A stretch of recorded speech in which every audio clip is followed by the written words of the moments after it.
பல்லாண்டு பல்லாண்டு பல்லாயிரத்தாண்டு பல கோடி நூறாயிரம் மல்லாண்டு தின்தோள் மணிவண்ணாவுன் சேவடி செவ்வி திருக்காப்பு உன் சேவடி செவ்வி திருக்காப்பு.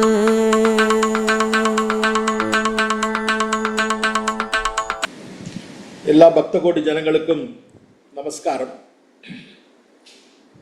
நாம் ஸ்ரீயம்பதியான நாராயணன் உரைகின்ற 108 திவ்ய தேசத்தில் ஸ்ரீரங்கம் தொடக்கமாக சோழநாட்டு திவ்ய தேசம் 40ஐயும் நம்ம சேவிச்சாச்சு. சோழமண்டலம் ஆன உடனே அங்கேருந்து அப்படியே கொஞ்சம் வடக்கே நகர்ந்தோன்னா நமக்கு நடுநாட்டு திவ்ய தேசம் 2 இருக்குது. நடுநாட்டு திவ்ய தேசம் 2த்தையும் நம்ம சேவிச்சாச்சு. இப்போ நம்ம நடுநாட்டிலேருந்து இன்னும் கொஞ்சம் வடக்கே போகிறோம். வடக்கே போனால் அங்கே இருக்கிறது பேர் தொண்டை மண்டலம் அப்படின்னு பேர். இந்த தொண்டை மண்டலம் அப்படிங்கிறது உங்களுக்கு அந்த கால தொல்காப்பியம் காலத்திலேருந்தே இந்த தமிழ்நாடை ஒரு 12 பாகமாக பிரிச்சிருக்கா. நான் முன்னாடியே ஒரு வாட்டி சொன்னேன் இந்த நடுநாட்டு ஆரம்பம் போது. ஸோ அதே போல் இந்த தொண்டை நாட்டு திவ்ய தேசம்ங்கிறது என்னென்னா அந்த ஏரியாவில் இருக்கிறதெல்லாம், அதாவது நீங்கள் பார்த்தீங்கன்னா இந்த 12 என்னென்னா தென்பாண்டி அப்படின்பா. தென்பாண்டிங்கிறது பாண்டி நாட்டினோட தென்பகுதி. அதுக்கப்புறம் 2வது குடநாடு, குடகுமலை பகுதி எல்லாம். 3வது குட்டநாடு அப்படின்பா, அது கேரளாவில் இருக்கிற குட்டநாட்டு பகுதி. இது ஏன்னா இது தமிழ்நாடு மாத்திரம் இல்லை, இந்த ஏரியாவில் இருக்கிற திவ்ய தேசம் எல்லாம். அதுக்கப்புறம் கற்கா நாடும்பா, அது கன்னட நாடு, கன்னட தமிழகத்தின் ஒரு பெரும்பகுதி அது. அதுக்கப்புறம் வேணாடும்பா, வேணாடுங்கிறது தொண்டை நாட்டு இன்னித்த தொண்டை நாட்டினோட ஒரு பகுதி அது வேணாடு. அதுக்கப்புறம் பூழி நாடு, அது தேனி கம்பம் அந்த அடங்கிய பகுதி. அதுக்கப்புறம் பன்றி நாடும்பா, திண்டுக்கல் அடங்கிய பகுதி எல்லாம் இருக்குது. அருவா நாடுங்கிறதும் அருவா வடதலை நாடுங்கிறதும் தொண்டை மண்டலத்தோட மீதி பகுதியாக இருக்குது. சீத நாடு, சீதம்னா நல்ல குளிர் பிரதேசம்னு அர்த்தம். கோவை பகுதியெல்லாம், கோவை மண்டலம், கொங்கு மண்டலம்லாம் அந்த இடம். அதுக்கப்புறம் மலைநாடு, மலைநாடு நமக்கு தெரியும், கேரளா எல்லாம் மலைநாட்டு திவ்ய தேசம்போம். அதுக்கப்புறம் புனல் நாடு. ஸோ இந்த 12 நாட்டில் இந்த 3 நாடு அப்புறமா ஒரு அரசன் ஆண்ட போது அது ஒன்றா சேர்த்து நம்ம தொண்டை நாடு அப்படிங்கிறோம். அது என்னென்னா அவங்களுக்கு நான் சொன்ன மாதிரி இந்த வேணாடு, அருவா நாடு, அருவா வடதலை நாடு, இது 3. இது எப்படின்னா இந்த தொண்டை நாட்டை தொல்காப்பியத்திற்கு முன்னாலே அங்கே ஒரு அரசன் அவன் பேர் இளந்திரையன் அப்படின்னு பேர். அந்த இளந்திரையன் அப்படிங்கிற அரசன் முதல்ல காஞ்சியை தலைநகராக கொண்டு இந்த தொண்டை நாட்டை ஆண்டு வந்தான். இந்த தொண்டை நாடுங்கிற பேரே ஏன் வந்ததுங்கிறதுனா அதுவே ஒரு ருசிகரமான கதை. இந்த அரசன் ஆற்றுல ஒரு கூடை மாதிரி இருக்கும் இல்லையா, நம்ம மகாபாரதம் கர்ணன் கேட்டிருக்கோம் பாருங்க. அதே போல் ஒரு கூடையில் தொண்டைக்கொடி அதில் சுற்றிருந்தான். தொண்டைங்கிறது ஒரு கொடி, அது தொண்டைக்கொடி சுற்றின கூடையில் அந்த அரசன் மிதந்து வந்தானான். அவன் தான் அப்புறம் அரசனானான். அவன் பேர் இளந்திரையன் அப்படின்னு பேர். அவன் அரசனானதுனால அந்த இடம் பேர் தொண்டை மண்டலம் அப்படிங்கிற பேரை வச்சு இந்த தொண்டை மண்டலத்தினோட பெரிய துறைமுகமாக அந்த காலத்தில் இந்த திருக்கடல் மல்லை இருந்தது. மாமல்லபுரம், மாமல்லபுரம் ஒரு பெரிய கடற்கரையாக இருந்தது. இன்றைக்கி நமக்கு தொண்டை நாடு அப்படின்ன உடனே நமக்கு உடனே நினைவுக்கு வருது என்னென்னா காஞ்சி தான், காஞ்சிபுரம் தான் ஆகும்.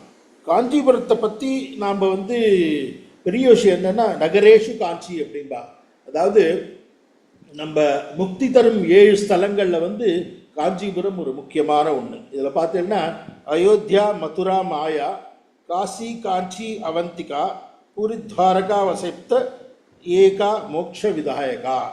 அயோத்தியா, மதுரா, மாயாங்கிறது ஹரித்வாரம் சொல்லுவோம், அது காஞ்சி, காஞ்சிபுரம், காசி, காசி தான் வாரணாசி, அவந்திகா, அவந்திகாங்கிறது உஜ்ஜைன், அதுக்கப்புறம் துவாரிகா.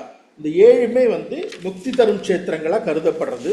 அதில் காஞ்சிபுரமும் ஒரு முக்கியமான ஸ்தலம், ரைட்டா. இந்த 7 நகரங்களில் வசிப்பவருக்கும் அங்கே இருக்கிற எம்பெருமான தரிசிப்பவருக்கும் அவளுக்கு கண்டிப்பாக முக்தி உண்டாகும் அப்படின்னு புராணங்கள்லாம் நிறையா சொல்கிறது, ரைட்டா. இந்த காஞ்சிங்கிறதுக்கு இன்னும் ஒரு 1-2 காரணம் வரும். ஒரு காரணம் என்னென்னா, காஞ்சி அப்படின்னா இடுப்பில் அணியிற அந்த ஒட்டியானம் போலவான். அந்த நகரமே எப்படி இருக்குன்னா இடுப்பில் அணியிற ஒட்டியானம் போல இருக்குமா அது. அதனால அந்த ஊர் பேர் காஞ்சி அப்படின்னு வந்துதான். காஞ்சிங்கிறது காஞ்சிபுரம் அப்படிங்கிற இதுவாக வந்துடுது. இந்த காஞ்சிபுரம் பற்றி அன்னைக்கு வந்து ஔவையார் சொன்னது வந்து தென்னீர், அதாவது சோழநாடு சோறுடைத்து அப்படிங்கிற மாதிரி தொண்டை நாட்டில் என்ன பெருசா அப்படின்னு பார்த்தா ஔவையார் சொல்லியிருக்கிறது வந்து தென்னீர் வயற்றொன்றை தன்னாடு சான்றோர் உடைத்து அப்படின்னு சொல்லியிருக்கார். சான்றோர் எல்லாம் இங்கே இருந்த நாடு இந்த நாடு அப்படின்னு சொல்லியிருக்கா அவர். இது தவிர நீங்கள் பார்த்தேன்னு நினச்சிக்கோ, இங்கே நான் சொன்ன மாதிரி இந்த தொண்டை நாட்டில் வந்து காஞ்சிபுரம் தான் ஒரு முக்கியமான நகரமாக இருந்தது, தலைநகரமாக இருந்தது. இந்த இடத்துல வந்து நீங்கள் பார்த்தீங்கன்னா 22 திவ்ய தேசம் தொண்டை, அதாவது சோழ மண்டலத்தில் 40 இருந்தது, அதுக்கு அடுத்தபடியாக அதிகமாக வந்து 22 இருக்குது. இதில் இந்த 22ல் பார்த்தேன்னாலும் ஒரு 15 வந்து காஞ்சிபுரத்துலேயே இருக்குது. Kanchipuram and just out side இது போல் திருப்புட்குழின்னு இருக்குது. அதுவும் சேர்த்து மொத்தம் 15 வந்து காஞ்சிபுரத்துலேயே திவ்ய தேசம் இருக்குது. அப்படின்னா பார்த்துக்கோ எவ்வளோ ஒரு முக்கியமான ஸ்தலம். நமக்கு வந்து 108 திவ்ய தேசத்தில் வந்து 15 திவ்ய தேசம் உங்களுக்கு ஒரே டவுன்லேயே இருக்குன்னா எவ்வளோ முக்கியமான இடம் அது. அதை தவிர்த்து ஒரு 7 வந்து அப்படி வெளியில் இருக்குது. அந்த 7 என்னென்னா நம்ம சென்னையில் இருக்கிறது, இப்போ சென்னையை சுற்றி இருக்கிற இந்த திருவள்ளூர், மாமல்லபுரம், அதை போல் வந்து ஒரு 7 இருக்குது நம்மளை சுற்றிட. ஸோ இந்த 15 இருக்குது பாருங்க. இந்த 15 திவ்ய தேசம் என்ன அப்படின்னா 6 ஈரெட்டு தொண்டை அப்படிங்கிறது 22 தொண்டை நாட்டு திவ்ய தேசங்களில் என்னென்னு பார்த்தீங்கன்னா அந்தமா மத்தியூர் அட்டபுயக்கரம் விந்தை தங்கா வேளுக்கை பாடகம் நீரகம் புனித நிலாத்திங்கட்டுண்டம் ஊரகம் வெக்கா உடனே வீரகம் வந்துலாவும் கார்வானங் கல்வனூர் வந்த மகற்றிடும் பவள வண்ணமே தொன்மை பரம்பர மேச்சர பரமேஸ்வர விண்ணகரம் நின்மல புட்குள் நின்ற ஊர் எவ்வுள்ளூர் நிர்மலை இடவந்தை நீர்க்கடல் வல்லை சீர்மிகு மல்லிக்கேணி சிறந்தாங்கடிகை வண்டிசை புகழமில் 22 தொண்டை நாட்டு பதி தொழுது போற்றுவோம் அப்படின்னு சொல்லியிருக்காங்க. இந்த 22 திவ்ய தேசமும் இந்த ஒரு பாட்டில் வருது. இந்த 22ல் நீங்கள் பார்த்தீங்கன்னா இந்த காஞ்சிபுரத்தில் மாத்திரம் பார்த்தீங்கன்னா இந்த பெரிய காஞ்சி சின்ன காஞ்சி அப்படின்பா. இந்த பெரிய இன்னைக்கு வந்து விஷ்ணு காஞ்சி சிவகாஞ்சி அப்படின்லாம் சொல்கிறா. பட் அந்த காலத்தில் வந்து பெரிய காஞ்சிபுரம் சின்ன காஞ்சிபுரம் தான் சொல்லுவார்.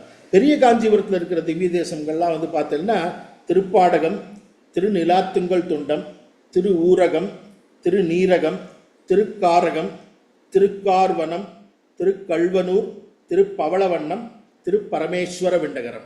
9 ஆயிடுத்து. 9 பெரிய காஞ்சியில் இருக்குது. சின்ன காஞ்சியில் இருக்குன்னு பார்த்தீங்கன்னா முக்கியமானது திருக்கச்சி. நம்ம அடுத்ததாக திருக்கச்சி தான் ஆரம்பிக்க போகிறோம். திருக்கச்சி, திரு அட்டபுயக்கரம், அஷ்டபுஜம், அட்டபுயக்கரம், திருத்தங்கா, திருத்தங்கா தான் தூப்புல் சொல்கிறோம் அந்த இடம், திருவேளுக்கை, திருவெக்கா. ஸோ இது எல்லாம் சேர்த்து 22ஆவது. இந்த 22 வந்து நம்ம தொண்டை தேசத்து திவ்ய தேசத்தில் நாம் 15, இந்த 9 + 5 14 + திருப்புட்குழி இதெல்லாம் சேர்த்து 15ஆவது. இதெல்லாம் தான் நம்ம வந்து காஞ்சிபுரத்தில் நம்ம பார்க்க போகிறோம். ரைட்டா? மீதி உள்ள நகரங்கள்லாம் சொல்லிட்டா சுற்றிற இங்கே அங்கன்னு இருக்குது. ரைட்டா? இது இந்த காஞ்சிபுரத்தோட இந்த தொண்டை மண்டலத்தோட புகழ் வந்து ரொம்ப பெரிய புகழ். என்ன அப்படின்னா இந்த முதல் 4 ஆழ்வார் எடுத்துட்டேன்னு வச்சுக்கோ. முதல் 4 ஆழ்வார் பொய்கை, பூதத்தாழ்வார், பேயாழ்வார், திருமழிசை ஆழ்வார், 4 ஆழ்வாரும் அவதார ஸ்தலம் வந்து தொண்டை மண்டலத்துக்குள்ளே இருக்குது. அவ்வளோ முக்கியமான ஸ்தலம். அவள் மாத்திரம் இல்லை, நீங்கள் பார்த்தீங்கன்னா அவங்களுக்கு தெரியும் எல்லாருக்கும். இது வந்து பொய்கை ஆழ்வார் வந்து காஞ்சிபுரத்துலேயே அவர் திருவெக்கால அவர் அவதரித்தார். பூதத்தாழ்வார் வந்து திருக்கடல் மல்லையில் அவதரித்தார் தெரியும். பேயாழ்வார் சென்னையில் உள்ள திருமயிலையில் அவதரித்தார். திருமழிசை ஆழ்வார் அவர் ஊர் பெயர்லேயே இருக்குது. திருமழிசைங்கிற ஊர். ஆழ்வாரை பற்றி தெரியுமோ தெரியாதோ எல்லாருக்கும் திருமழிசைங்கிற இடம் தெரியும். அங்கே எல்லாம் பிளாட்டு போட்டு வித்துட்டுருக்காங்க இன்றைக்கி சென்னைக்கு அவுட்டரில். ஸோ திருமழிசை பற்றி எல்லாருக்கும் தெரியும். அங்கே ரொம்ப பிரமாதமான திருமழிசை கோவில் இருக்குது. நான் போயிருக்கேன் அந்த ஆழ்வார் கோவிலுக்கு. எல்லோரும் கண்டிப்பாக அங்கேயும் போங்க. இந்த பெருமை மாத்திரம் இல்லை, இந்த வைஷ்ணவ ஆச்சாரியமில் வந்து நீங்கள் பார்த்தீங்கன்னா நம்ம எம்பெருமானார் அண்ட் அது தவிர இந்த வடகலை சம்பிரதாயத்தில் முக்கியமான சுவாமி தேசிகன், இவா 2 பேரும் அவதாரம் பண்ண அவதார ஸ்தலம் வந்து இங்கே தொண்டை நாட்டில் தான் இருக்குது. அதே போல் இன்னொன்று இந்த ஆலவட்ட கைங்கரியம் ஒருத்தர் பண்ணிட்டு இருந்தார், திருக்கச்சி நம்பிகள்னு. இந்த திருக்கச்சி நம்பிகள் வந்து அவர் பிறந்த ஊர் வந்து அவர் பூந்தமல்லிம்பா, பூவிருந்தவல்லி, அதுவும் தொண்டை மண்டலத்தில் தான் இருக்குது.